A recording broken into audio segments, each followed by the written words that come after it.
السلام علیکم سامعین، 27 ربیع الآخر کی تاریخ شروع ہو چکی ہے، 29 اکتوبر ہے۔ عنوان ہے دیش دنیا۔ رفح کراسنگ کے کل کھلنے کا امکان ہے۔ یہ رفح کراسنگ وہ ہے جو مصر اور فلسطین کے درمیان میں بارڈر ہے۔ یہ رفح کراسنگ کہلاتا ہے۔ یہ ایک سرحد ہے مصر اور فلسطین کے درمیان میں۔ فی الحال اس کا کنٹرول اسرائیل قبضے میں ہے۔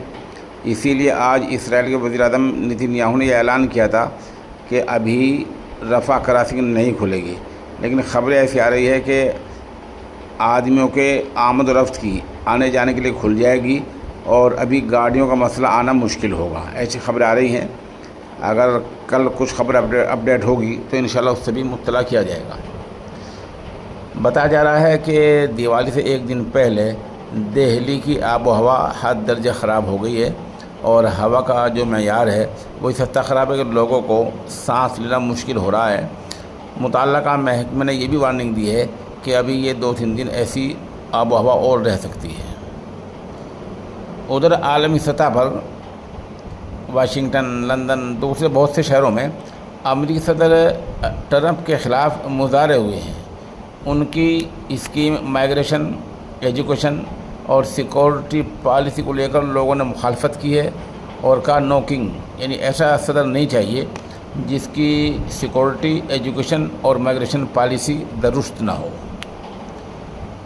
دیوالی کے دیے سے تعلق سے جو دیے دیپک ایودھیا میں جلائے گئے ہیں، کل سماجوادی پارٹی چیف اکھلیش یادو نے کہا تھا کہ فضول خرچی ہے۔ آج کانگریس پارٹی کے سینئر لیڈر راشد علوی کا بیان آیا ہے۔ انہوں نے کہا کہ سرکار ایک سیکولر ہے، یہاں کا آئین سیکولر ہے، اور کسی بھی مذہبی رسم و رواج کے لیے سرکار اس طرح یہاں پیسہ خرچ کرنے کی مجاز نہیں ہے۔